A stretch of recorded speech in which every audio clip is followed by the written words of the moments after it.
Tomando emprestado alguns conceitos de Albert Bandura sobre o que é autoeficácia, observamos que a autoeficácia provém da motivação intrínseca e é basicamente o mecanismo central que regula a tomada de decisão dos planos de ação de uma pessoa. Quem tem uma motivação para a realização transparece um senso de autoeficácia mais do que aqueles que têm baixos níveis de motivação. É a qualidade de quem geralmente se esforça mais, assume mais riscos, responsabilidades e costuma buscar alternativas criativas para a resolução dos seus problemas. Se alguém possui as habilidades necessárias e a motivação suficiente, então o principal determinante do seu desempenho é a autoeficácia. Concluindo, a autoeficácia é a crença em si mesmo de que é capaz de realizar aquilo que se propõe a fazer, é a competência para enfrentar os problemas.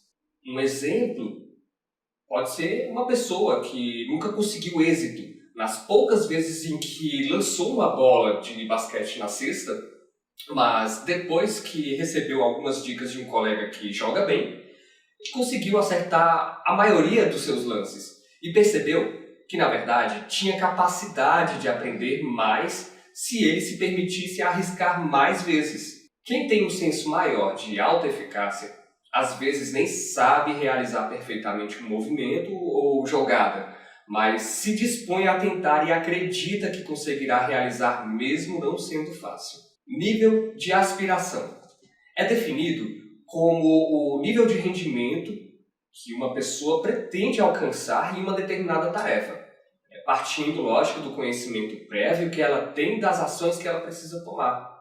As pessoas geralmente geram expectativas diante das metas estabelecidas que podem corresponder ou não à sua capacidade. Os objetivos de uma pessoa podem ser modificados a depender do grau de sucesso ou fracasso que ela teve antes. A experiência direta, que envolve o domínio pessoal, e a indireta, a qual se adquire por meio da aprendizagem por observação, são aspectos da autoeficácia, que desempenham um papel direto e efetivo. E pode-se estabelecer esses níveis de rendimentos futuros de acordo com o acúmulo de experiências e situações vivenciadas anteriormente. Assim, as pessoas com expectativa de êxito optam por metas compatíveis com suas capacidades, com níveis moderados de dificuldades, para que o resultado também dependa do seu próprio esforço. Atribuição causal. O ser humano tem a capacidade de processar e ir em busca de informações que explicam tanto o fracasso como o sucesso de uma determinada ação. E nesse processamento de informações, ele atribui significados aos objetos do mundo e essas significações são responsáveis em grande parte por sua resposta, ou seja, o seu comportamento e por sua percepção da situação. Por exemplo, uma criança pega uma raquete de tênis da sua mãe e começa a brincar no quintal, jogando a bola contra uma parede, acertando algumas raquetadas, errando outras. Então a mãe vê essa situação e se aproxima do filho. E ela o encoraja, dizendo que ele leva jeito para ser um bom jogador de tênis. Se ele quisesse, poderia até frequentar algumas aulas. Agora, pense nessa mesma situação, onde a resposta da mãe fosse outra. A mãe, ao invés de encorajar o filho, resolve dar uma bronca, dizendo que a raquete é cara e poderia quebrar, e que ele ainda não tem nem idade para começar a praticar tal esporte.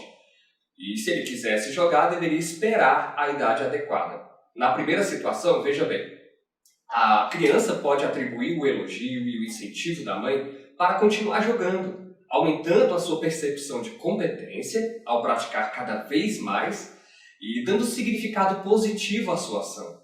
No segundo, poderia ocorrer a extinção do comportamento de brincar de tênis e logo a motivação para isso diminuiria. Ou ainda, poderia fazer com que a criança criasse aversão à prática, por ela acreditar que não era capaz de realizar. Norma de referência.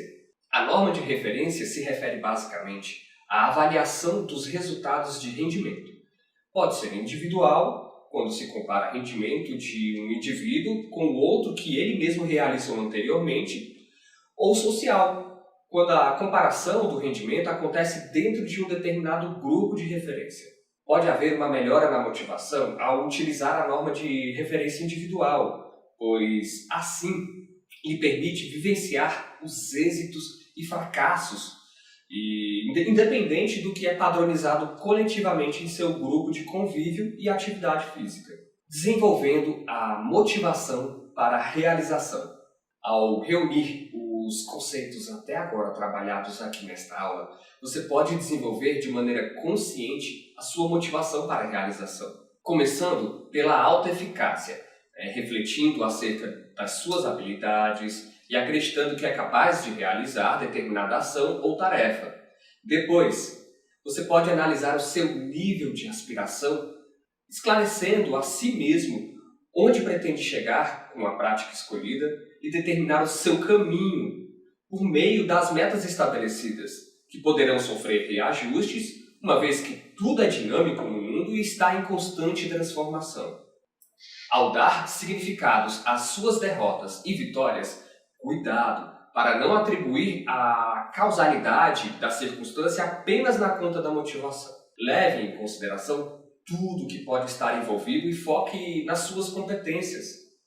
Ao estar convicto do caminho que você deseja seguir, vá em busca de desafios que o façam se superar cada vez mais, usando normas de referências individuais e tentando bater o seu próprio recorde pessoal a cada treino ou competição. Pense nisso.